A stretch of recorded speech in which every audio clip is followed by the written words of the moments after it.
ధార్మిక కార్మిక క్షేత్రం రాజన్న సిరిసిల్ల జిల్లా వార్తల సమాహారం ఎస్ఎస్ న్యూస్ కి స్వాగతం. ఈరోజు వార్తలు.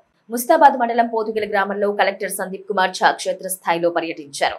వసతి గృహం, ఎరువుల గోదాం, ప్రభుత్వ పాఠశాలను ఆకస్మిక తనిఖీ చేశారు. ముస్తాబాద్ మండలం పోతుగల్ గ్రామంలో షెడ్యూల్ కులాల అభివృద్ధి శాఖ ఆధ్వర్యంలో నిర్వహిస్తున్న బాలుర వసతి గృహాన్ని, వ్యవసాయ మార్కెట్ యార్డ్ గోదాంను, ప్రభుత్వ ప్రాథమిక పాఠశాలను కలెక్టర్ సందీప్ కుమార్ ఝా సందర్శించారు.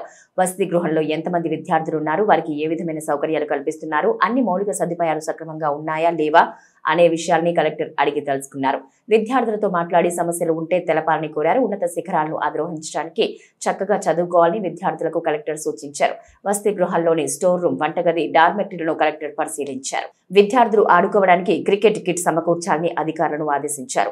నాణ్యమైన ఆహారం అందించాలన్నారు. తదనంతరం గ్రామంలో ప్రాథమిక వ్యవసాయ సహకార సంఘం ఆధ్వర్యంలో నిర్వహిస్తున్న గోదాంను తనిఖీ చేశారు. అందుబాటులో ఉన్న ఎరువుల గురించి ఆరా తీశారు.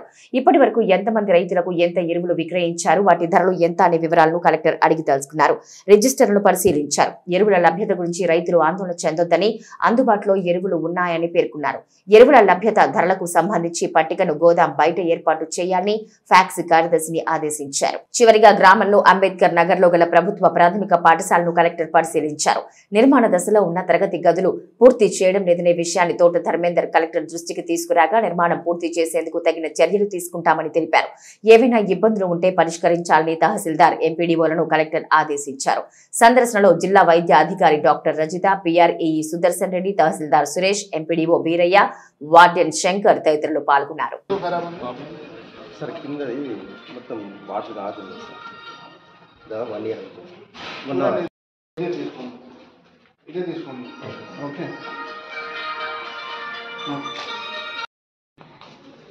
ఇది హాస్టల్ కూడా విజిట్ చేయమని చెప్పండి.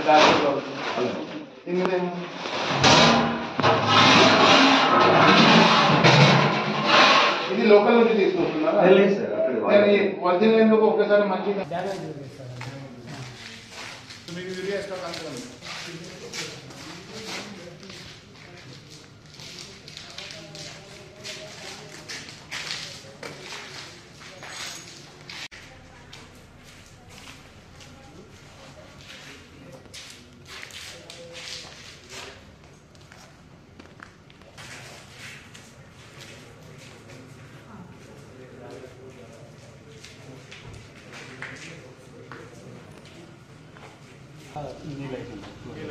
బానకల్ కాడ స్టాక్ ఇక్కడ బద్నకల్ అని ఇక్కడ ఉంది. బద్నకల్లో ఎంత ఉంది? బానకల్ ఒక 150 దాకా మంచిగా.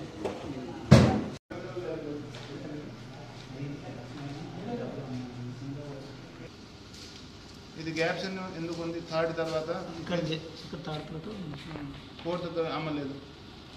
రోజు అమ్ముతాం సార్. బ్యాంకులో పేమెంట్ ఎంట్రీ ఎందుకు చేయట్లేదు? మేము బ్యాంకులో పేమెంట్ పెట్టినాడు ఎంట్రీ చేసుకుంటాం సార్. మిషన్ ప్రకారం రోజు అమ్ముతూనే ఉంటాం సార్. రోజువారీ బుక్లో రాస్తూనే ఉంటాం. బిల్ వైజ్ రైతుకు బిల్ ఇచ్చేస్తూనే ఉంటాం.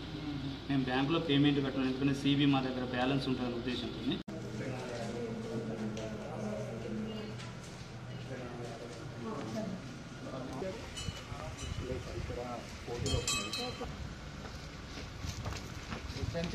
ఉన్నాయి కదా? ఉన్నాయి సార్.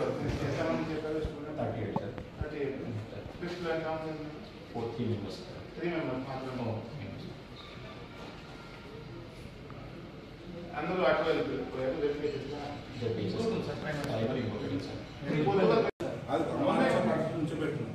వాళ్ళ నుంచే స్టార్ట్ చేసాం. ఈ గవర్నమెంట్ వచ్చిన తర్వాత ఇచ్చింది కదా, ఫౌండ్ అనేది రిలీజ్ కాలేదన్నారు.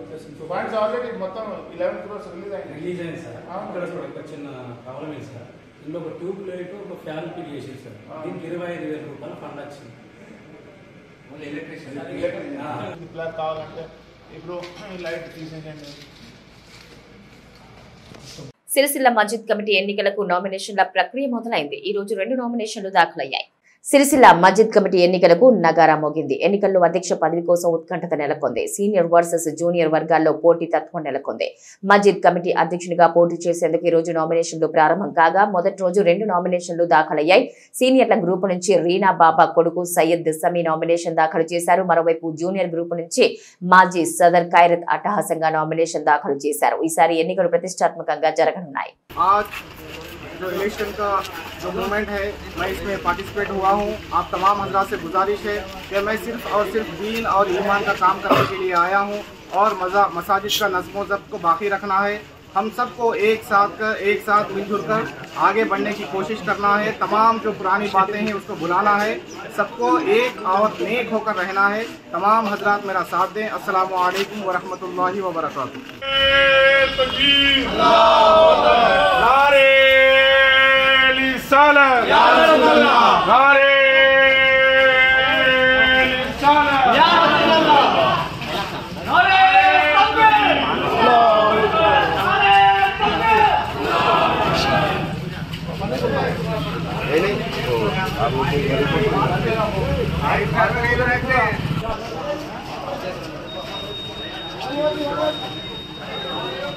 वोटर लिस्ट कैसा होना नॉमिनेशन फॉर्म पे क्लैरिटी, क्योंकि हमको स्कूटी में प्रॉब्लम नहीं हो रहा है। फॉर्म में अनवर साहब है, नहीं क्या है नहीं आधार कार्ड समर्पित बस आधार कार्ड में जो है वो लिख दो। अकॉर्डिंग टू आधार कार्ड वो आधार कार्ड दे, शुक्रिया।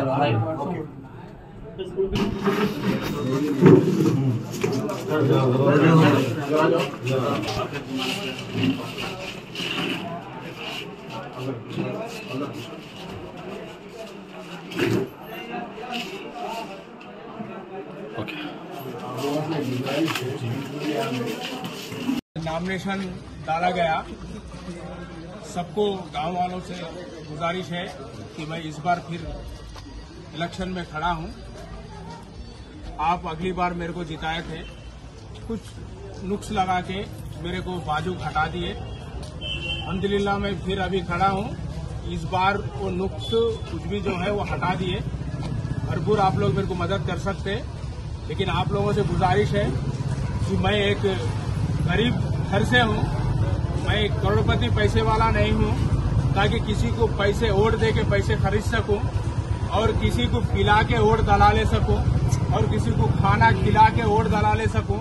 ये मेरे पास ताकत नहीं है। मैं खादिम हूं, 15-20 साल से खिदमत करते आ रहा हूं।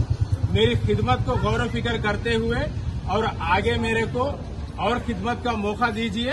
इंशाल्लाह वोट डालकर इंशाल्लाह मेरे को भारी अक्सरियत से कामयाब करिए।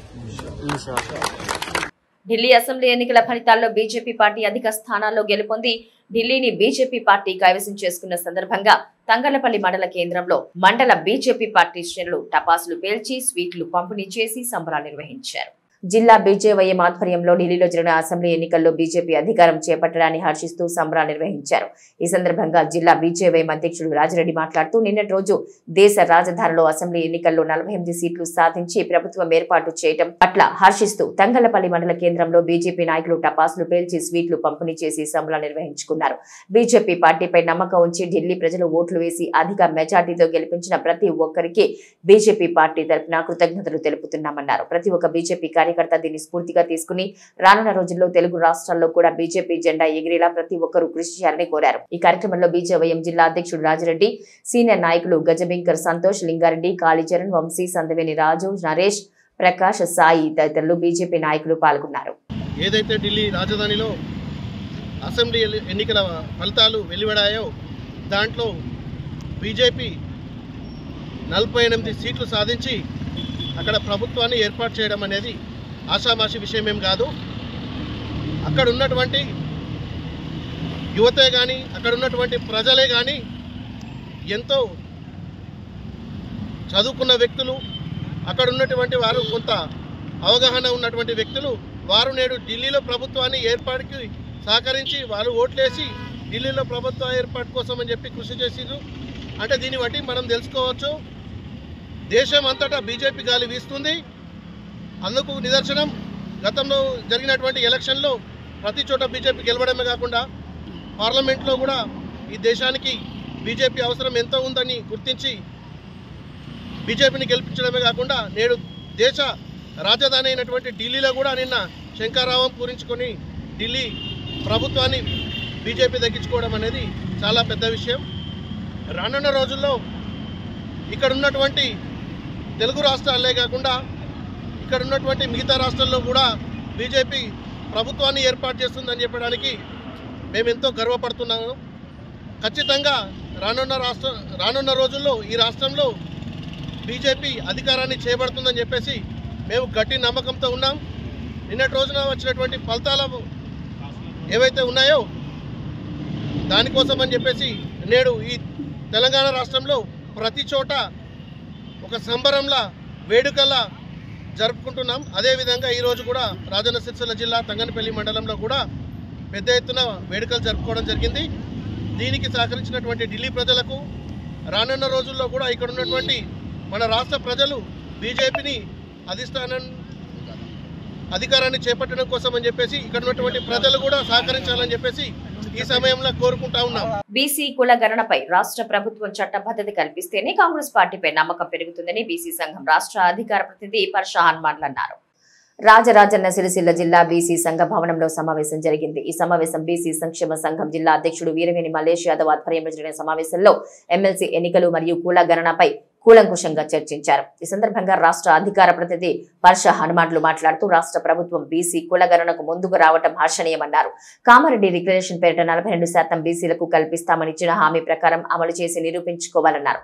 రాష్ట్రంలో జరిగిన బీసీ కుల గణనలో బీసీల వాటా 46గా తేల్చడం బాధాకరమన్నారు. కాంగ్రెస్ ప్రభుత్వం అధికారంలోకి వస్తే బీసీల బతుకులు మారతాయని అనుకున్నామని, కానీ బీసీలను వంచిస్తుందన్నారు. బీసీ కుల గణనపై రాష్ట్ర ప్రభుత్వం పునర్సమీక్షించి సవరణ చేసి తిరిగి ప్రజల ముందు ఉండాలని కోరారు. బీసీ కులగణను తేల్చిన తర్వాతే రాష్ట్ర ప్రభుత్వం ఎన్నికల్లోకి వెళ్లాలని డిమాండ్ చేశారు. బీసీ కులగణను చట్టం చేయాల్సిన అవసరం ఎంతైనా ఉందన్నారు. అదే కామన్ డిక్లరేషన్ లో చట్టం చేస్తాం, 42% రిజర్వేషన్ ఇస్తా ఉన్నారు. ఇప్పుడు అసెంబ్లీలో అది సాధ్యమైతే లేదు, మేము పార్టీ పరంగా ఇస్తామంటారు. ఇది కరెక్ట్ కాదని చెప్పి తెలియజేస్తూ చట్టం చేయాలి. బీసీలో 42% స్థానిక సంస్థల్లో ఇచ్చిన మాట ప్రకారం నిలబెట్టుకొని 42% అమలు చేయాలని చెప్పి బీసీ సంక్షేమ సంఘం పక్షాన మేము డిమాండ్ చేస్తూ ఉన్నాం. అదేవిధంగా ఈ 42% రిజర్వేషన్లను మిగతా రాజకీయ పార్టీలు కానీ అదేవిధంగా ఈ రిపోర్ట్ వచ్చిన తర్వాత ఏ రాజకీయ పార్టీ మద్దతు ఇవ్వలేదు. ఈ రిపోర్ట్ సరిగా ఉందని ఏ బీసీ కుల సంఘాలు కూడా ఎక్కడ కూడా ఇది కరెక్టే అని ఎక్కడ కూడా మద్దతు ఇస్తలేదు, ఎక్కడ లేదు. మా బీసీ సంక్షేమ సంఘం కూడా ఎప్పటికప్పుడు మేము దీన్ని రిపోర్ట్ మీద స్టడీ చేసి ఉండదు నాటి ప్రభుత్వానికి, అధికారులకు, మంత్రులకు మేము చెప్తానే ఉన్నాం. ఇవన్నీ గతంలో స్టార్టింగ్లో మేము హర్షించిండ్రు, అన్ని మాకు మేలు జరుగుతాని. కానీ ఇప్పుడైతే ఈ పరిస్థితుల్లో అయితే ఎక్కడ ఈ రిపోర్ట్స్తోని ఈ కులగణనతోని మాకు మేలు జరుగుతానని దేని ఎక్కలేదు, ఎక్కడ సంబరాలు లేవు.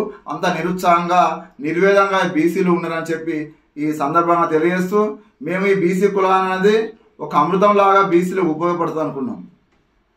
కానీ చూస్తే తీరాడానికి రిపోర్ట్స్ చూస్తే అది శాస్త్రం ఉన్నట్టు మన బూడిదలో పోసిన పన్నీరుగా అయిపోయింది ఈ బీసీ కులగణన.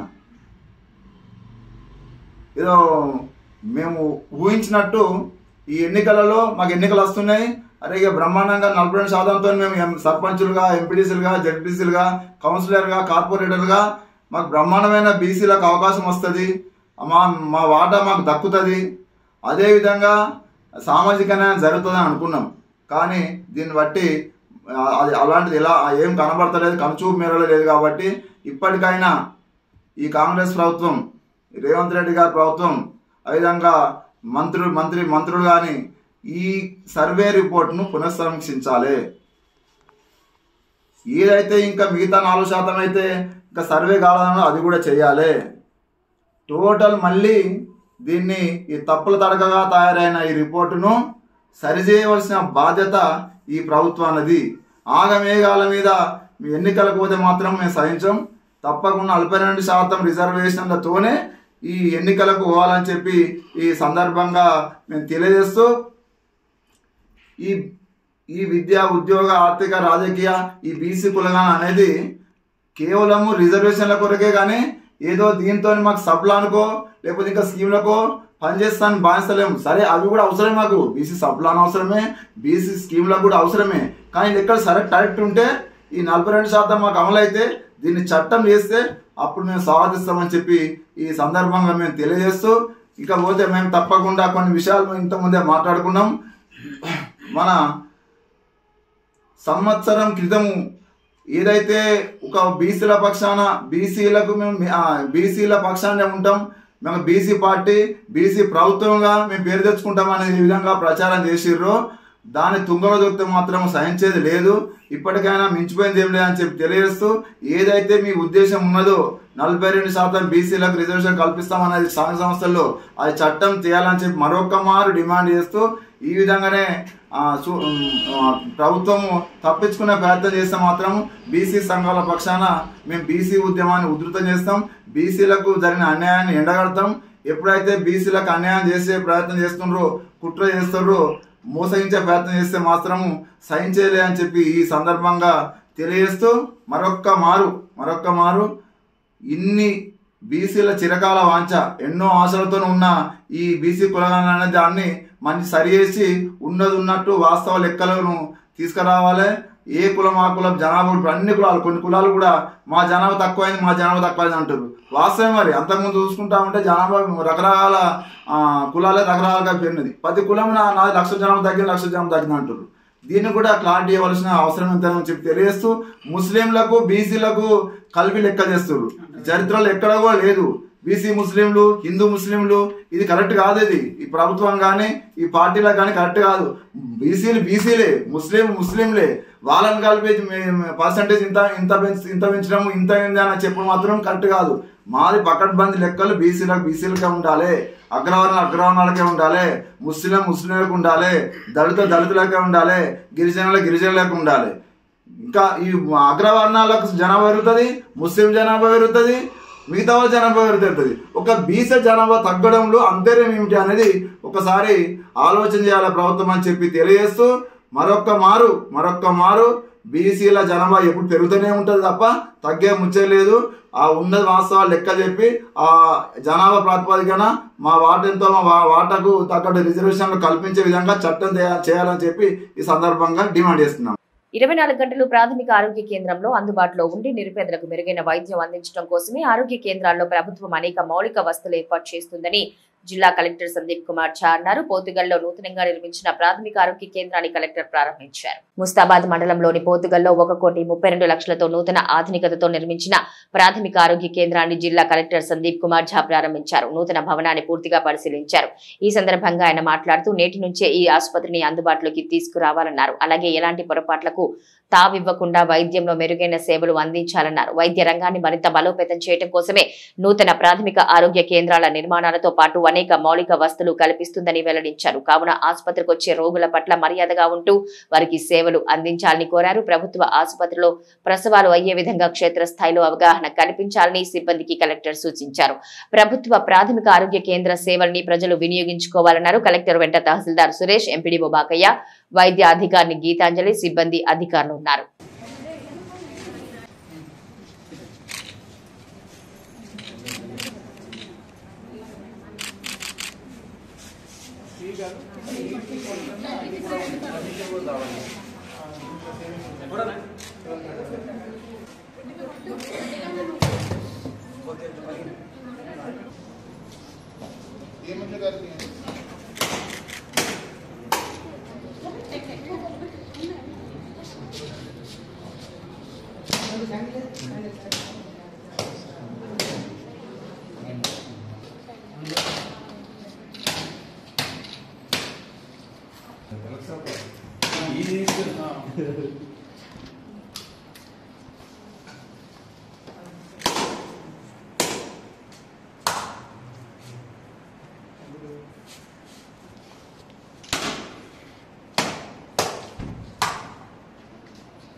Will not do it. Where is your chamber? Please come, sir.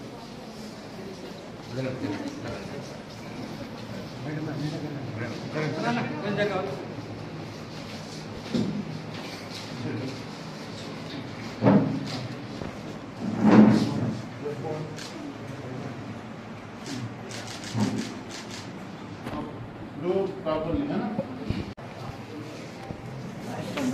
Design కొంచెం వేరేగా ఉంది అంతే కదా.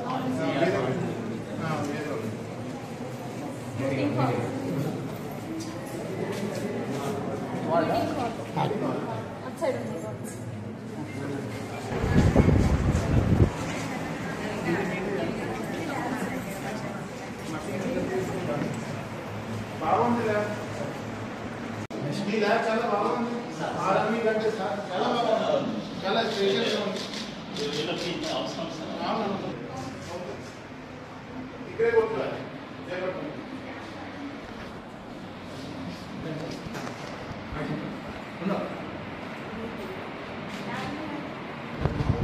చాలా బాగుంది.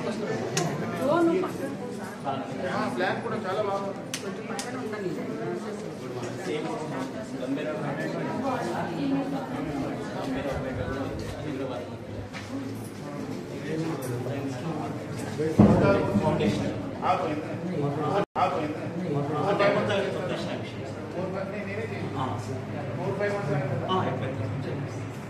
అప్పుడే నేను మీటింగ్ ఉన్నప్పుడు చెప్పిన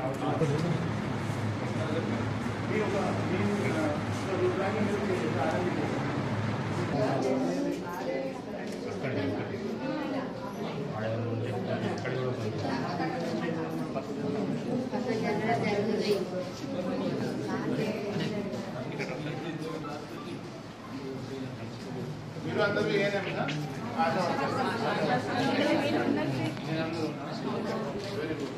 చాలా మంచిగా దీంట్లో కొత్త అది ఇచ్చారు గవర్నమెంట్ హెల్త్ ఎడ్యుకేషన్ మీద చాలా ఫోకస్ ఉన్నాయి కాబట్టి ఈ 3 ఏళ్ళలో జరిగిన సంఘటన కూడా జరగద్దు మళ్ళీ సార్. ఓకే, అలాంటి మీరు ANC checkup post ANC checkup పడిన తర్వాత కూడా జాగ్రత్తగా అది చేయండి. గవర్నమెంట్ హాస్పిటల్స్లో పోయి అది చేయించాలి మీకు ప్రసవం. సో గవర్నమెంట్ పైన ఎక్కువ ఫోకస్ చేయాలి. ఇప్పుడు వేములవాడ కానీ సిరిసిల్లలో మొత్తం డాక్టర్స్ అందరూ మొత్తం ఉన్నారు. 3-4 మెంబర్స్ ఎంప్లాయీస్ ఉన్నారు. సో అది పెంచాలి మనం గవర్నమెంట్ హాస్పిటల్. ఓకే, సో అది చేస్తూ ఇన్ఫెంట్ మార్టాలిటీ మెటర్నల్ మార్టాలిటీ ఉండొద్దు. అది చూస్తూ మీరు మీ పని చూస్తే అయిపోతాయి. ఇక్కడే పుట్టి ఇక్కడే పెరిగి ఎక్కడెక్కడో స్థిరపడ్డ వాళ్లంతా 56 సంవత్సరాల తరువాత ఒక్కచోట చేరిన అపూర్వ ఘట్టం సిరిసిల్లలో చోటు చేసుకుంది. 56 సంవత్సరాల క్రితం కలిసి చదువుకున్న బాల్యమిత్రులందరినీ ఒక్కచోట చేర్చిన అపూర్వ సంఘటన ఇది. సిరిసిల్ల పట్టణంలో ఏకైక బాలుర హై స్కూల్లో 1969-71 సంవత్సరంలో 10వ తరగతి ఇంటర్మీడియట్ వరకు చదువుకున్న బాల్యమిత్రులందరినీ ఒక్కచోట కలిపిన ఆత్మీయ సమ్మేళనం ఇది. 56 సంవత్సరాల తర్వాత బాల్యమిత్రులంతా ఒక్కచోట చేరారు. ఒకరినొకరు ఆలింగనం చేసుకుని వారి బాగోగులు అడిగి తెలుసుకున్నారు. ప్రస్తుతం వారు చేస్తున్న వృత్తి, కుటుంబ వివరాలను ఒకరినొకరు షేర్ చేసుకున్నారు. మరోవైపు అప్పుడు పాఠాలు బోధించిన గురువుల్ని పూలమాలలు, శాల్వాలతో సత్కరించుకుని తమ ప్రేమాభిమానాన్ని చాటుకున్నారు. 56 సంవత్సరాల క్రితం పాఠాలు బోధించిన వెంకటేశం, తోడ వెంకట్రావు, మలుపు ముత్యం రెడ్డి, ఎన్సీసీ నారాయణలు ఆహ్వానించి ఘనంగా సత్కరించారు. 56 సంవత్సరాల తర్వాత బాల్యమిత్రులందరికీ వారి ఆనందానికి అవధులు లేకుండా పోయాయి. చిన్ననాటి జ్ఞాపకాలు గుర్తు చేసుకుంటూ ఉత్సాహంగా రోజంతా గడిపారు. ఆ పిల్లలతో పాటు మనం కూడా ఇప్పుడు పిల్లలకి నాకు ఇష్టమైన గురువు నేను కూడా చక్కుతాను గాలి. ఎందుకంటే ఎన్నో ఎన్నో ఎన్నో చాలా ఉన్నాయి.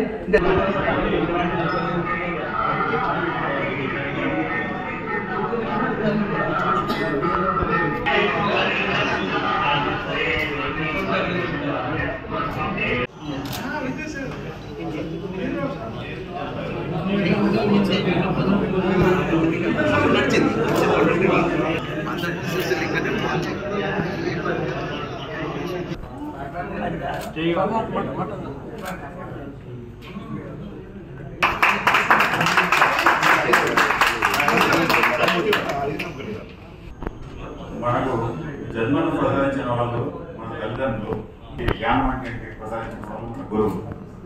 ఈ సభకు వచ్చేసినటువంటి గురువులకి మరియు నా తోటి మిత్రులందరికీ నమస్కారం. ఇది బాల్యమిత్రుల ఆత్మీయ మరియు అపూర్వ సమ్మేళనం.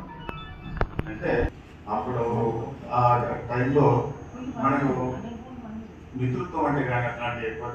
సో ఈ ముఖ్య ఉద్దేశం ఏంటంటే ఈ కలయిక పెట్టింది ఎందుకంటే మన యొక్క సిరిసిల్ల గాంధీనగర్ హనుమాన్ దేవాలయంలో 34వ వార్షికోత్సవం సందర్భంగా ప్రత్యేక పూజలు నిర్వహించారు. అనంతరం వచ్చిన భక్తులకు అన్నదాన కార్యక్రమాన్ని ఏర్పాటు చేశారు. మున్సిపల్ పరిధిలో గాంధీనగర్ శ్రీ రుక్మిణి విఠలేశ్వర స్వామి దేవాలయం 34వ వార్షికోత్సవం సందర్భంగా ప్రత్యేక పూజలు నిర్వహించారు. నేటి ఉదయం నుంచి స్వామి వారికి ప్రత్యేక పూజలు నిర్వహించగా యజ్ఞం మరియు రుక్మిణి విఠలేశ్వర స్వామి కళ్యాణం నేత్రపర్వంగా నిర్వహించారు. అనంతరం హాజరైన భక్తులకు అన్నదాన కార్యక్రమాన్ని ఏర్పాటు చేశారు. చుట్టుపక్కల ప్రాంతాల నుంచి భక్తులు భారీగా తరలివచ్చి ఈ దైవ కార్యక్రమంలో పాల్గొని తీర్థ ప్రసాదాలు స్వీకరించారు.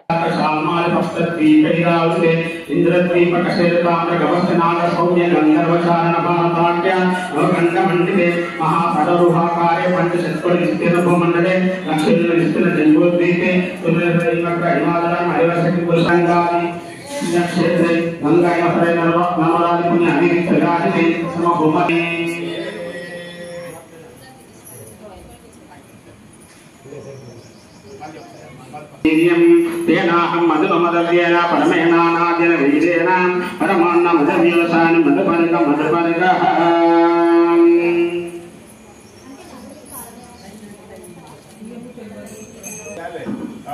ॐ तदेव लग्नं सुदिनं तदेव ताराबलं चन्द्रबलं तदेव विद्याबलं दैवबलं तदेव लक्ष्मीपते ते युगमुस्मरामि कुर्या सदा मङ्गलं कर्पुर्या सदा मङ्गलं शुभलग्ने सावधान सुमुहूर्ते सावधान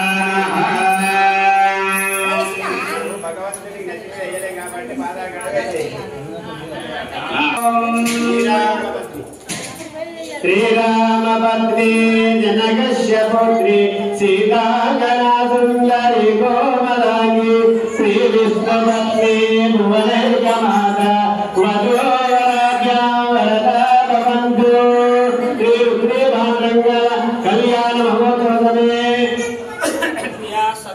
मंगलम भूयात् रामङ्गल शुभलग्न सावधान सुमुहूर्ते सावधान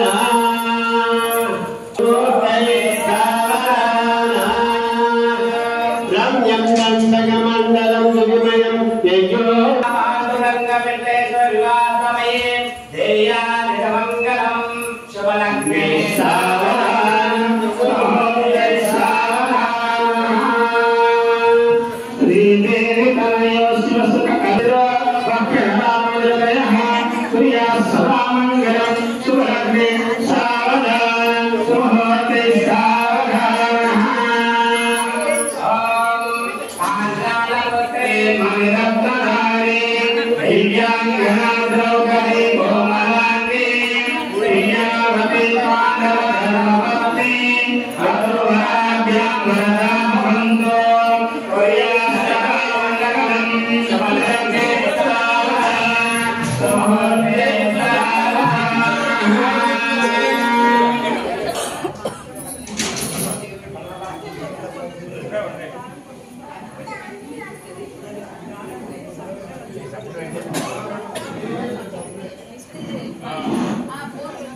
नाम हरिणी सुवर्ण जलस्रजां चन्द्रां हिरण्मयीं लक्ष्मीं जातवेदो ममावः कामवः जातवेदो लक्ष्मीं नमगामि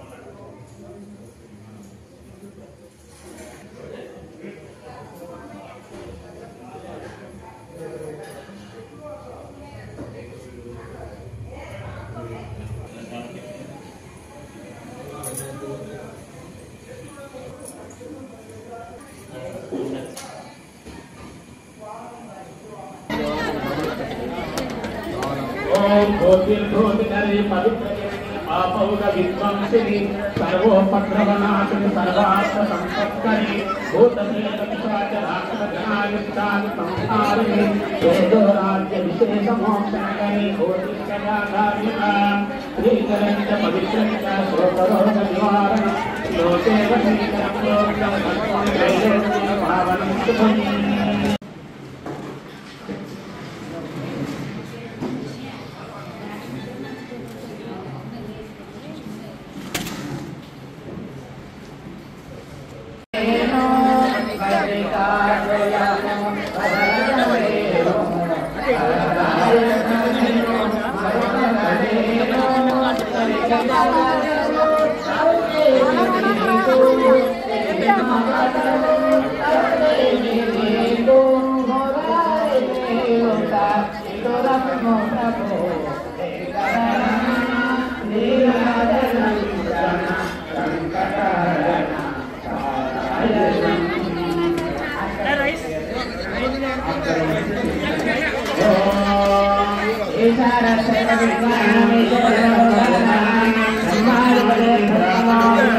ओम तत्सवितुर्वरेण्यं भर्गो देवस्य धीमहि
ఈ వార్తలు ఇంతటితో సమాప్తం. తిరిగి ప్రసారమయ్యే SS న్యూస్ లో మళ్ళీ కలుసుకుందాం. అంతవరకు సెలవు. నమస్కారం.